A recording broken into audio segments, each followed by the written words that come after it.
Of all the players on Texas A&M's football roster, the guy that has to have the best spring, I think, is Tyreek Chappell. You are Locked On Aggies, your daily podcast on the Texas A&M Aggies. Part of the Locked On Podcast Network, your team every day.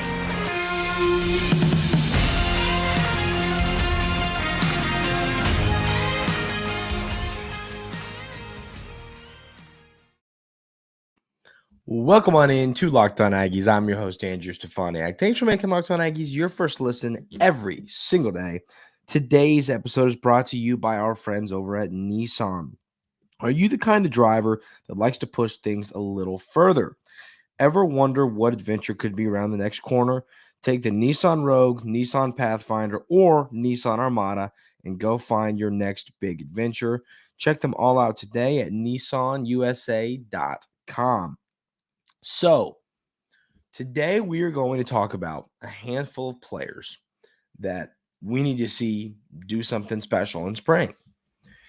And the first player for me is Tyreek Chappell. You know, a lot of people were excited when Tyreek Chappell pulled his name from the transfer portal.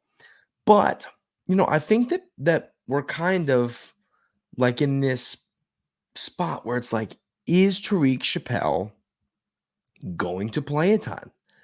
And I am not certain of that because you've got to remember there are a ton of talented players that Coach Elko and his staff went and got via the transfer portal. So the question now is, how many of those guys are really competing for starting roles? Is Tyreek Chappell going to get buried? And I don't know if he's going to get buried, but listen, he can't. He's got to show up because you got to remember that another guy we're going to discuss, Terry Bussey, he's here. We talked about him yesterday as well. Then on top of Terry Bussey, you talk about having a Des Ricks, Will Lee, all of these talented players coming in via the portal.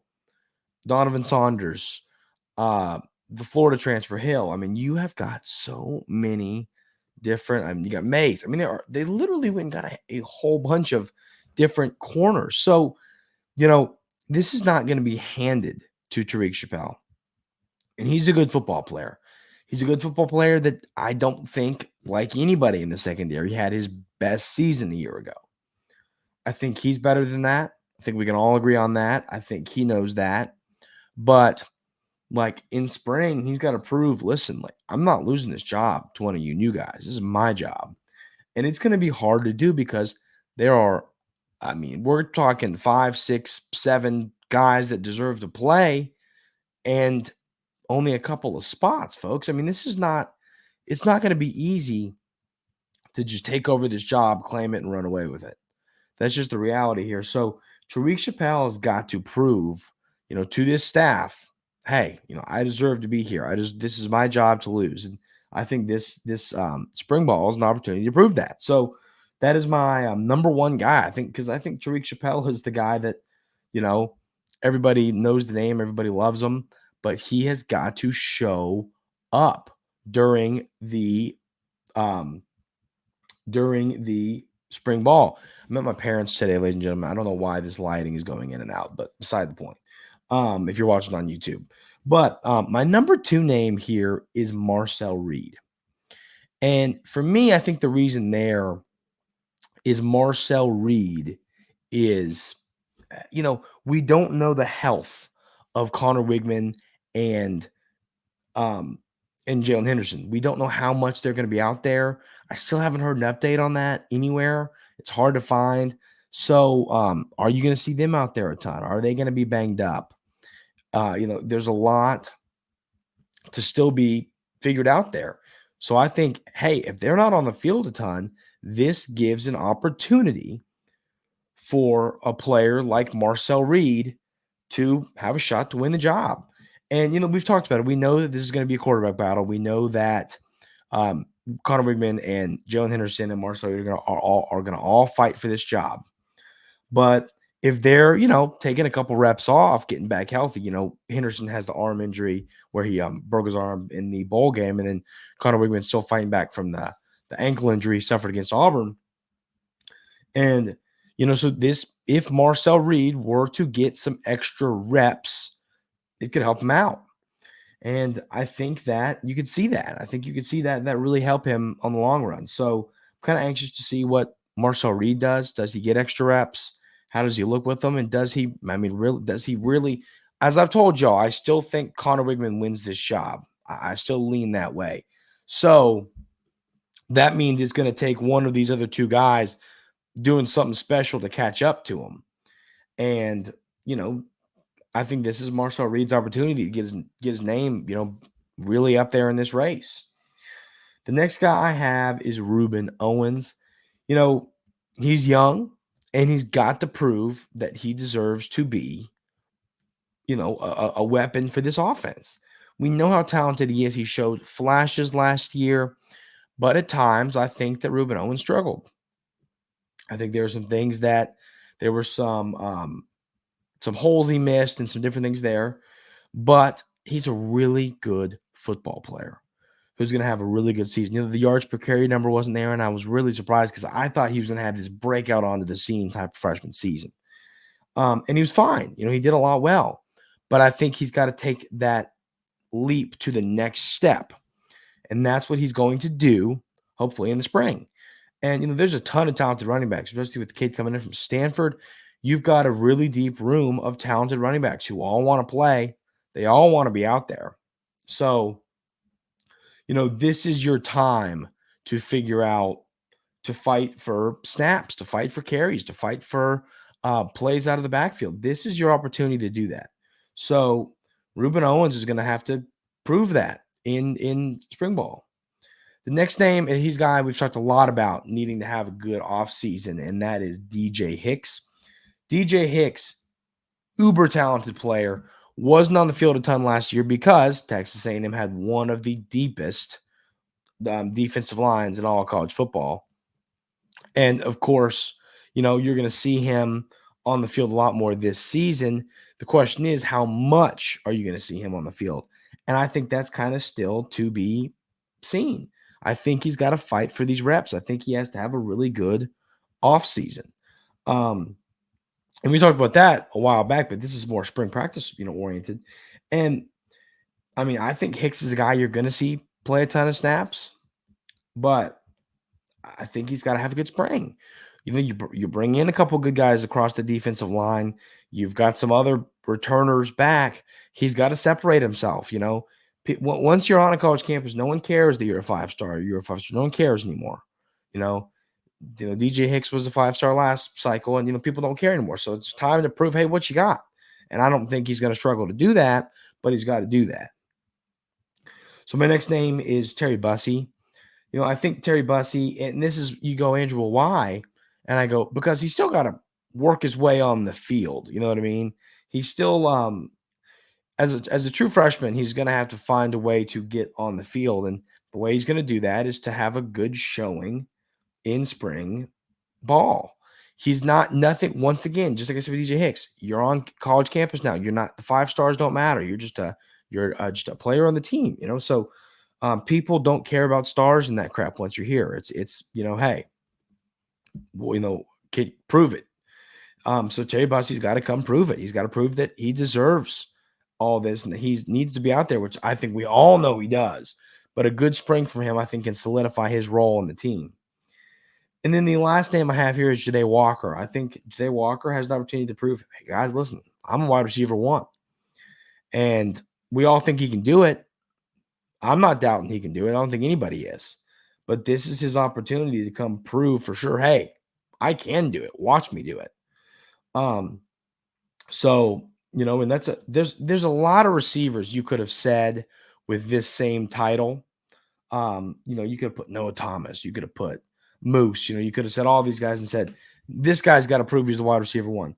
I lean toward Ja'Day Walker being the guy. So I think this spring is his opportunity to prove that and really separate himself from his teammates. So, I'm excited to see what he does. Excited to see him in the spring game. Excited to see all these guys in the spring game and just kind of see who runs out there first. What does that all look like? Or do we read too much into that? That is going to be the fun part, and that is coming up here somewhat relatively soon. The offensive coordinators in the SEC were ranked 1 through 15 because Mississippi State does not currently have one, and it sounds like their head coach is going to be the OC. Where did Collin Klein fall on that list? We'll talk about that coming up right here on Locked On Aggies. But first, I want to tell you about our friends over at FanDuel. Get buckets with your first bet on FanDuel, America's #1 sportsbook, because right now new customers get $150 in bonus bets with any winning $5 moneyline bet. That's $150 if your bet wins. You can bet on anything: NBA players, quick bets, live same game parlays, exclusive props, and a ton more. It's so fun and easy to use FanDuel. It's the app I always use. I always tell everybody, hey, if you're going to bet on some sports, FanDuel is the place to do it without a second thought. It's the best place to do it. There's a ton to bet on right now. No football's over. That's no fun, but you still got NBA. You got the MLB coming back soon. March Madness is right around the corner. A lot of fun things to bet on over on FanDuel. So just visit FanDuel.com/lockedon and shoot your shot. FanDuel, official sportsbook partner of the NBA.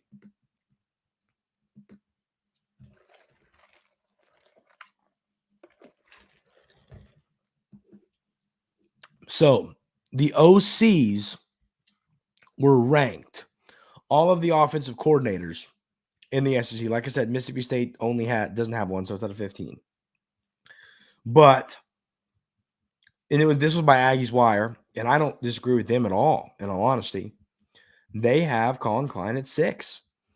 And if you look at the other names, there's a lot of offseason coach turnover. And I'm sorry about the lighting today, folks. I'll be back to normal tomorrow. There's a lot of coach turnover when it comes to the SEC this year, whether it's head coach, whether it's staff. There's a lot of turnover with coaching staffs this year.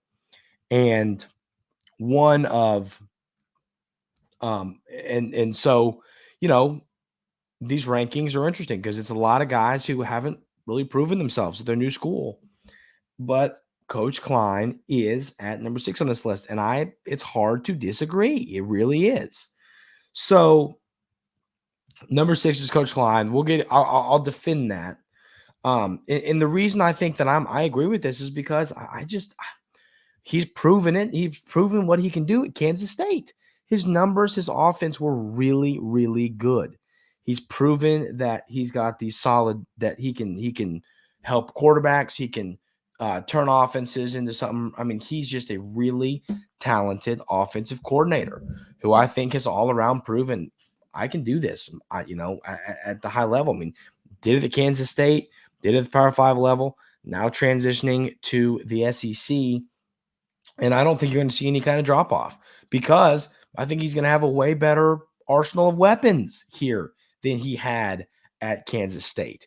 He's going to have, there's no question about that. He's going to have better weapons. And I think that you're going to see Collin Klein do something special with the offensive weapons he has at Texas A&M this season. So number 5 is Joey, I think it's Halsey, but at Tennessee. Don't disagree there. I think that Milton having a bad year last year hurt Tennessee's offense. But and then at 4, you've got Kyle Flood of Texas. 3, you've got Charlie Weiss, Jr. of Ole Miss. 2, Bobby Petrino. Texas A&M fans are familiar with him. He's, of course, at Arkansas now. And then number 1 is Mike Bobo of Georgia. And I'll tell you this. I don't know if Mike Bobo's all that great or if he's just at Georgia. You know what I mean? Mike Bobo's had some other stops where it did not go well. But at Georgia, he's been great because it's Georgia and you got really good players and, you got a really good quarterback and you had Brock Bowers, so not anymore. But that's kind of that's the 5 guys ahead of Coach Klein on this list. And like I said, I think that what Coach Klein is going to do with Connor Wigman is going to be really, really special, because I think that Coach Klein did a good job with Will Howard at Kansas State. And I think Connor Wigman is going to be like a million times the quarterback that Will Howard was, is, will be. You know, y'all every day here at Locked On Aggies know how highly I think of Connor Wigman, how good I think he's going to be, the kind of season he's going to put together this year. You know, when he's back healthy, offensive line protecting them, great weapons to catch passes, great offensive coordinator calling plays. I just think it's going to be something special. So, you know, and then you've got the great receivers. You've got solid running backs. You've got an offensive line that looks like it's going to be improved this season. Everything that Coach Collin Klein needs to have a good season is right there in front of him. And I think that he's going to really succeed.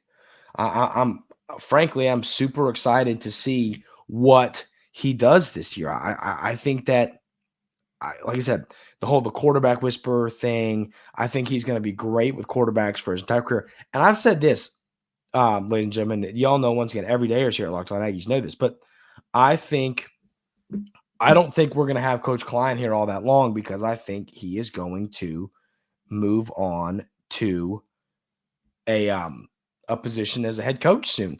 I don't think he's going to be around all that long.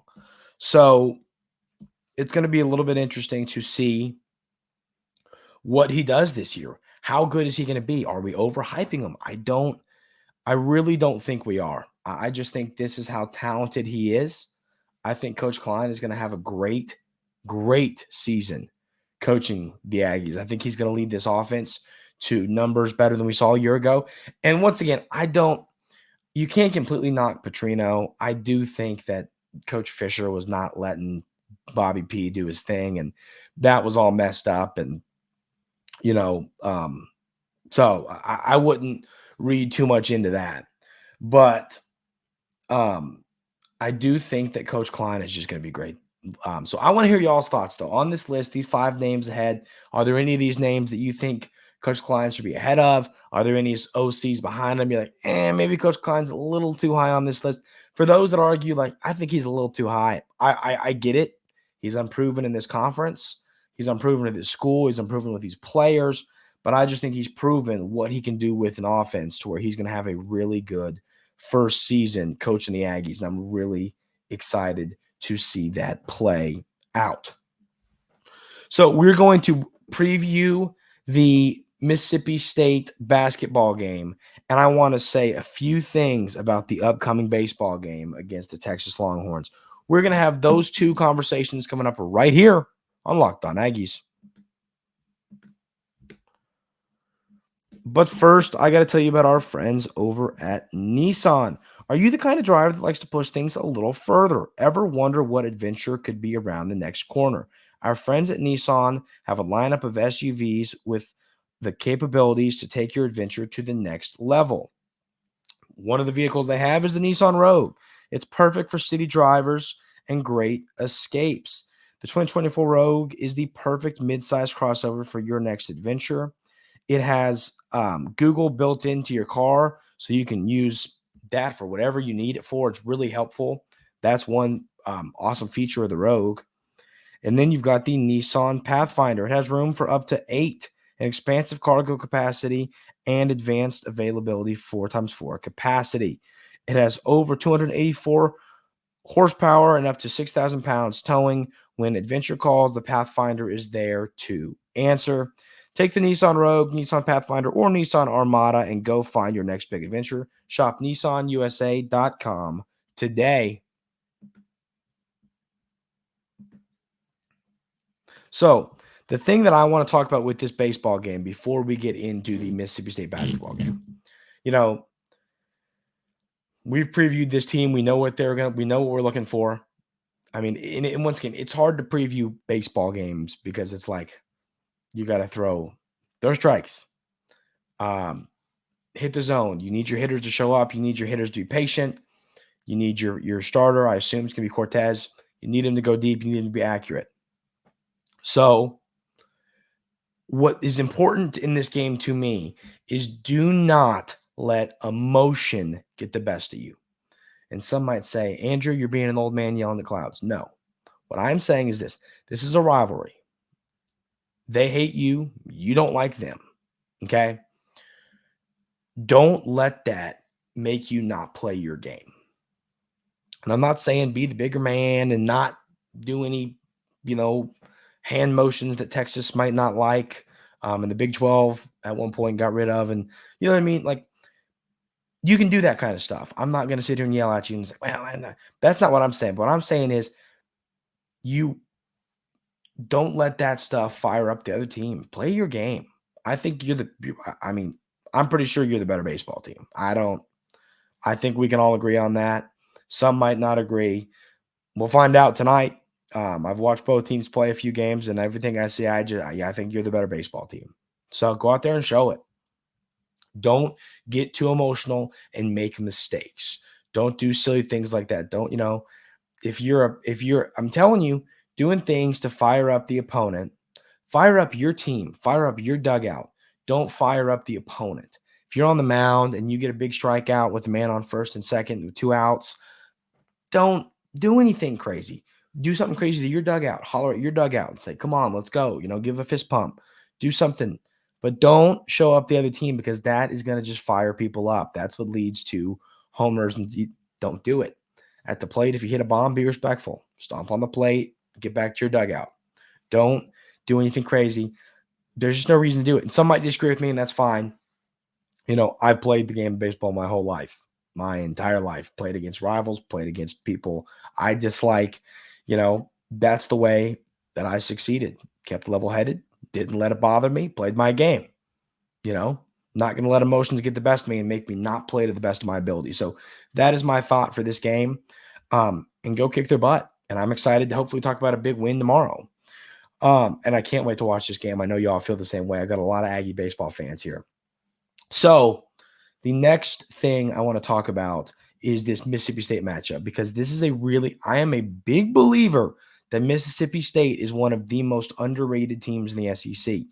I think they played the game the right way. I like their coach, Coach Jans. He does a good job. Mississippi State is a solid basketball team that cannot be overlooked. I think they're better than Texas A&M is right now. So you got to find a way to beat them. They have 2 players that will kill you. They have Tolu Smith, incredible big man down low, quick shoulders, great post moves. He is just really fluid down there, and he makes it hard for opponents to, he makes it hard on opponents. Let's just say that. Then you've got Josh Hubbard, the true freshman sharpshooter, who I've watched both of their last 2 games against Kentucky and then against Auburn. And this dude can't miss. He is on absolute fire right now. And I don't care if you got 2 hands in his face. He can literally do a 360 and throw it behind his back, and they're going in right now. That is how, he is seeing the hoop is 4 times its size right now. That is what he's seeing. So, I think that if you are Texas A&M, you've got to make sure you extend the 3-point line on him. And he's still going to make a couple. And you tip your cap if he does that. If you extend the 3-point line, you push him off it and he makes a couple, you tip your cap. But don't let him make 7 or 8. Let him make 2 or 3, 1 or 2. If he goes 3 for 10, you'll take that all day. All day. If he goes 6 for 10, that's when you go, ooh, this is a problem. Once again, if you want to make the NCAA tournament, got to win this basketball game. No question about it.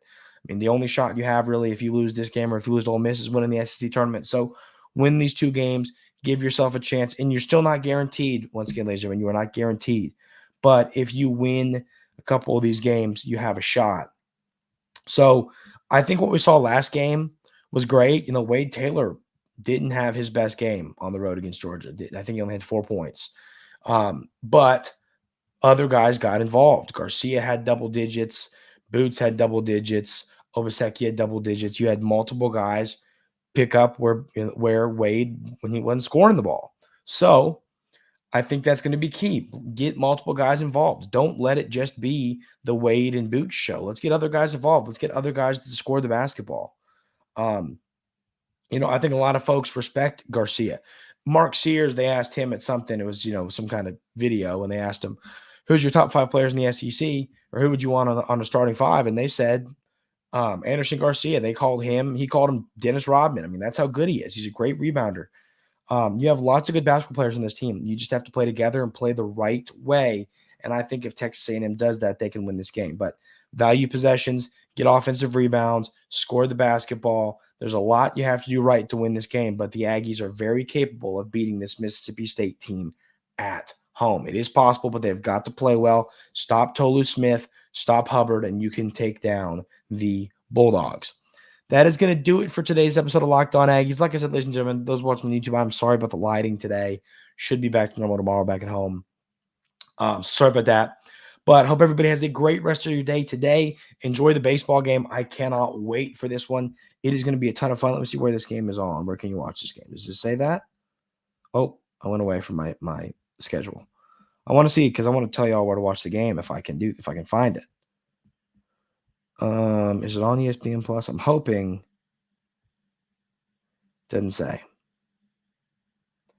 It doesn't say where the game is. So I don't know where the game is, but it's going to be a fun one. Can't wait. Know y'all are going to enjoy it. I will as well. Everybody have a great rest of your day today, and we will see you tomorrow.